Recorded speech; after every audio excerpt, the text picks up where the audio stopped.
Clinical feature of Alzheimer type: personality changes, lack of interest in day-to-day activity, e.g. mental fatigability, self-centered withdrawal, increased self care. तो यहाँ पे हम लोग को देखने मिला कि पर्सन की पर्सनालिटी चेंजेस हो जाएगी प्रीवियस वाले से। इसमें लैक ऑफ इंटरेस्ट दिखेगा डे टू डे एक्टिविटीज में, और इजी मेंटल फैटिगेबिलिटी दिखेगा, जल्दी वो दिमागी तौर पे थक जाएगा। सेल्फ सेंटर, खुद पे उसका ध्यान रहेगा। विड्रॉन, वो चीज़ों को करना छोड़ देगा, आइसोलेट हो जाएगा अपने से। बहुत सारे काम को वो नहीं कर पा रहा, इसलिए वो छोड़ने की कोशिश करेगा। डिक्रीज सेल्फ केयर, उसमें सेल्फ केयर हमको देखने को नहीं मिलेगा। Memory impairment, recent memory is prominently affected, जो उसका रिसेंट मेमोरी है वो हमें अफेक्टेड दिखेगा। Cognitive impairment, disorientation, poor judgment, difficulty in abstraction, decrease attention span. तो यहाँ पे हमें कॉग्निटिव इम्पेयरमेंट देखने को मिलेगा। इसमें डिसोरिएंटेशन है, पुअर जजमेंट है, डिफ़िकल्टी इन एब्स्ट्रैक्शन है, डिक्रीज अटेंशन स्पैन है। जो क्लिनिकल फीचर्स रहता है ये मोस्टली हम लोग मेंटल स्टेटस एग्जामिनेशन से ही उठाते हैं, जिसमें हमें ये सारी चीज़ें देखने, अगर क्लिनिकल मेंटल स्टेटस एग्जामिनेशन अगर तुम लोग पढ़े हो, जो हम लोग पढ़े थे क्लास में, उसमें अगर तुम लोग दोबारा अगर देखोगे तो ये सारी चीज़ें तुमको वहाँ पे देखने को मिलेगा पर्सनैलिटी में, और तुम्हारा मेमोरी, कॉग्निटिव, ये सारे हैं। अफेक्टिव इम्पेयरमेंट, अफेक्टिव मूड और इफेक्ट में आता है ये। मूड और इफेक्ट मैंने पहले बता चुका है। लेबाइल मूड, इरिटेबलनेस और डिप्रेशन, ये हमको देखने को मिलेगा, क्योंकि जो पर्सन है वो बार बार भूल रहा है, उसके मेमोरी लॉस हो रही है, तो वो उसमें ये डिफ़िकल्टी देखने को मिलेगा।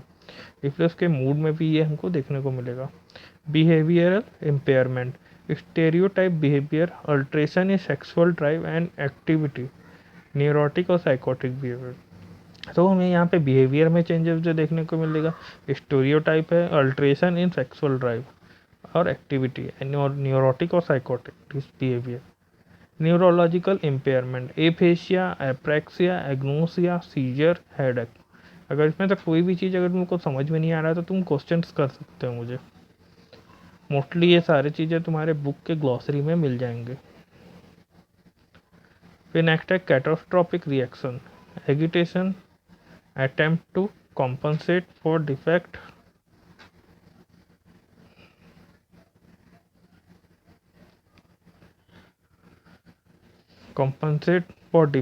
by using strategies to avoid demonstrating failure in intellectual performance। हमें यहाँ पे एगिटेशन देखने को मिल रहा है और कंपनसेशन मिल रहा है। जो डिफेक्ट वो और स्ट्रेटजी जो प्लान कर रहा है, मतलब जो डिफेक्ट हो रहा है, मतलब जो चीज़ें उसको याद करने में तकलीफ हो या कोई काम करने में तकलीफ हो रहा है, तो उसमें वो स्ट्रेटजीज कर कर कोई फेलियर या इंटेलेक्चुअल परफॉर्मेंस नहीं दिखा पा रहा, मतलब such as changing the subject. यहाँ पे चेंज वो कर रहा है सब्जेक्ट को, और क्रैकिंग जोक्स, कुछ जोक्स यूज़ कर रहा है कि वो ये काम क्यों नहीं कर पाया, उसका रीज़न मतलब वो बता रहा है दूसरे तरीके से। और अदरवाइज डाइवर्टिंग द इंटरव्यूअर, या फिर इंटरव्यूअर को वो डाइवर्ट करने का कोशिश कर रहा है। Sundowner syndrome, it is characterize by drowsiness, इसमें हमको ड्रॉजीनेस देखने को मिलेगा। Confusion, ataxia, accidental fall may occur at night when external stimuli such as light and interpersonal orienting cue are diminished। तो यहाँ पे सनडाउनर सिंड्रोम में हमको क्या क्या मिल रहा है, ड्रॉजीनस, कन्फ्यूजन और एटेक्सिया। जिसके कारण क्या हो रहा है, एक्सीडेंटल फॉल हो रहा है एट नाइट। और जिसके क्यों हो रहा है ऐसा, क्योंकि एक्सटर्नल स्टिमुली जो है वो जितना होना चाहिए वो नहीं है, उसके कारण वो ओरिएंटेशन नहीं हो पा रहा। नेक्स्ट है course and prognosis, insidious onset but slow progressive disorientation occur. तो यहाँ पे जो स्लो प्रोग्रेसिव डिसोरिएंटेशन हमको दिखने को मिलेगा। इंसिडियस रहेगा ऑनसेट, और लेकिन स्लो प्रोग्रेसिव डिसोरिएंटेशन रहेगा। नेक्स्ट है treatment. Until now, no specific medicine is available to treat Alzheimer's disease. A drug called Tacrin is being used in Western country. Tacrin, tetrahydroaminoacidrin. It is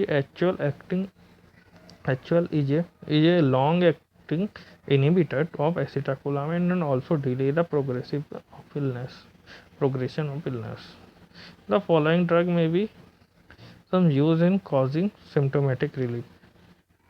तो यहाँ पे Alzheimer disease के लिए टेक्रिन करके medicine है जो एसिटाकोलामिन को रोकता है, लॉन्ग एक्टिंग इनिबिटर है वो, और वो प्रोग्रेसिव जो होता है इलनेस को उसको रोकता है। और उसके साथ हम लोग जो सिम्टोमेटिक रिलीफ के लिए ये सारे ड्रग देंगे, जैसे benzodiazepine for insomnia and anxiety, anti depressant for depression, antipsychotic to elevate hallucination और delusion, anticonvulsant to control seizure. Next, nursing care for patient of Alzheimer's disease is most important, whether at home, in an acute hospital environment, a day care center, or in a long-term stay institution. Caregiver must be trained to promote the patient's remaining intellectual utility, help them maintain their independence in attending to their usual functioning and avoid injury, and provide for a good quality of life. तो यहाँ पे nursing care में जो Alzheimer disease का वो बहुत ज़रूरी है, इसमें हमें उसको मेंटेन करना है, उसका इंडिपेंडेंस, अटेंडिंग करना, फंक्शनल और अवॉइड इंजरी, किसी प्रकार का वो normal daily to daily life activity कर सके और अपने आप को इंजरी से बचा सके, और जो गुड क्वालिटी ऑफ लाइफ देना है पेशेंट को। नेक्स्ट है नर्सिंग इंटरवेंशन, हम लोग क्या क्या कर सकते हैं। पहला है daily routine, maintaining a daily routine including drawing of a fix time table for the patient for waking up in the morning, toilet, exercise and meal. तो ये सारी चीज़ें हमको मेंटेन करना है, जिसमें पेशेंट को सुबह उठना है, वो टॉयलेट जा सके, एक्सरसाइज कर सके और खाना खा सके time to time. This give the patient a sense of security, ये पेशेंट को एक सेंस ऑफ सिक्योरिटी देता है। Patient often disoriented about after dark, patient जो है वो नॉर्मली डिसओरिएंटेड हो जाता है डार्क के बाद, अंधेरे में। ए फेनोमेनन नोन एज सनडाउनिंग, सनडाउनिंग हम लोग पहले भी पढ़ चुके हैं। Additional care must be taking during the evening at night, तो एडिशनल केयर करना हमको ज़रूरी है शाम को और रात के लिए। Orient the patient to reality in order to decrease confusion, patient को हमें ओरिएंट करना ताकि वो रियलिटी से कंफ्यूज ना हो। Clock with large face set in orientation to time, हमें बड़ी वाली घड़ी लगाना है। Use calendar with large writing, बड़े बड़े अक्षरों का कैलेंडर लगाना है। And a separate page for each day, और सेपरेट पेज वाला ईच डे होना चाहिए। Provide newspaper which stimulate interest in current event, हमें न्यूज़पेपर देना है। Orientation of place, person and time should be given before approaching the patient, जो place, person और time को हमें बताना है अगर कोई इससे मिलने आ रहा है या हम किस पेशेंट को अप्रोच कर रहे हैं तो। Nutrition and body weight, patient food be provide a well balance diet rich in protein, high in fibre and adequate amount of calorie, allow plenty of time for meal, tell the patient which meal it is and what is there to it, food serve should be neither too hot not too cold. Many patient have sugar craving, care should be taken that such patients do not gain weight. The diet should take into account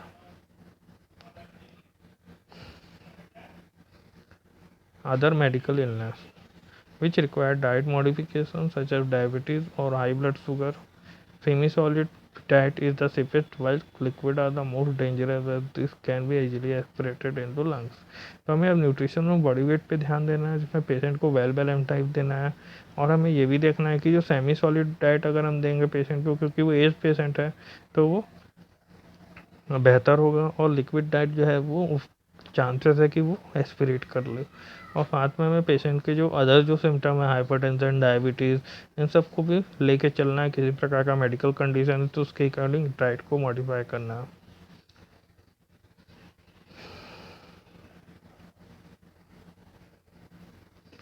personal hygiene, particular care should be taken after the patient personal hygiene including brushing of teeth, bathing, keeping the skin clean and dry, particularly in area prone to perspiration such as armpit and groin. Caustic substance such as spirit or antiseptic solutions should not be used routinely on the skin. Remember to check finger and toenail regularly. Cut them if the person cannot do it by himself. People with dementia may have problem with the lock on the bathroom door. If this happens, it is advisable to remove the lock. Compliment the patient when he see look good. तो अब यहाँ पे हम लोग देख रहे हैं कि पर्सनल हाइजीन हमें मेंटेन करना चलता है. अगर पेशेंट अपने काम को नहीं कर पा रहा, पर्सनल हाइजीन फिर रिलीजन सेल्फ केयर डेफिशिएंट है, तो हमें वो करना है. और साथ में हमें ये भी देखना है कि जो बाथरूम का जो लॉक है पेशेंट, वो हो सकता है अंदर से बंद कर ले कई बार, और वो उसको निकाल मतलब कोई प्रॉब्लम होगा, डिफ़िकल्टी होगा इस लॉक को ओपन करने में. तो इस सिचुएशन में हम लोग मोस्टली बाथरूम के लॉक को नहीं रखते. फिर नेक्स्ट है toilet habit and incontinence. Toilet habit should be stabilize as soon possible and maintain as a rigid routine. तो हमें यहाँ टॉयलेट हैबिट को मेंटेन करना है, उसको बहुत स्ट्रिक्टली फॉलो करवाना है. This include condition behaviour such as going for a bowel movement immediately after a cup of tea. जैसे बाउल मूवमेंट जो है वो कप ऑफ टी के बाद आ रहा है. The patient should be taken to urinate at fix interval. Patient को जो यूरिन कराने भी लेके जाना है तो वो एक इंटरवल टाइम में, depending on the season and the amount of fluid intake. कितना अमाउंट वो ले रहा है और किस प्रकार का सीजन है उसके according. Prostate trouble common in elderly man lead to discomfort as it cause urgency and frequency of urination particularly in winter. तो यहाँ पे प्रोस्टेट अगर किसी का एल्डरली लैंड का इश्यूज आ रहे हैं प्रोस्टेट से रिलेटेड, तो उसको अर्जेंसी और यूरिन फ्रिक्वेंसी ऑफ यूरिनेशन होना कॉमन है ठंडी के समय. तो इसको भी हमें ध्यान रखना है. Doctor should check this. एक डॉक्टर से हमें चेक करवाना है, प्रोस्टेट एग्जामिनेशन कराना है. और incontinence in very distressing to the patient and family. और इनकॉन्टिनेंसिंग है जो वो बहुत डिस्ट्रेस होता है पेशेंट के लिए और फैमिली के लिए. Once incontinence set in, the undergarment pant of the patient and the house in general start reeking of foul smell. अगर ऐसा होता है तो हमें अंडरगारमेंट जो है वो उसमें और पेशेंट के पैंट से फॉल स्मेल आना हुआ. Toilet habit sterilise in healthy years must be maintained as long as possible by gently persuading the patient to go to the toilet and use it. हमें जितना हो सके जेंटली पेशेंट को लेके जाना है टॉयलेट में ताकि वो वहाँ यूरिन करे या फीचर्स पास करे. When the first sign of incontinence appear, doctors will check for an underlying cause if any such as urinary infection or urinary tract damage. तो जब अगर पहली बार इनकॉन्टिनेंस हो रहा है तो हमें कई डॉक्टर के पास ले जाके उसे चेक करवाना है किसी प्रकार का इन्फेक्शन या फिर यूरिनरी ट्रैक में डैमेज तो नहीं है. Constipation is a frequent cause of discomfort to the patient. Constipation भी एक फ्रिक्वेंट कॉज होता है जिसमें पेशेंट डिस्कम्फर्ट रहता है. The quantity of features should pass each morning should be check to ensure that the patient is not constipated. हमें features जो pass कर रहा है पेशेंट उसे भी चेक करना है कि पेशेंट कहीं कॉन्स्टिपेटेड तो नहीं है. Constipation can be avoided by adding fibre supplement and roughage to the diet on the daily basis. तो हमें यहाँ पे कॉन्स्टिपेशन को रोकने के लिए डाइट में ऐड करना है.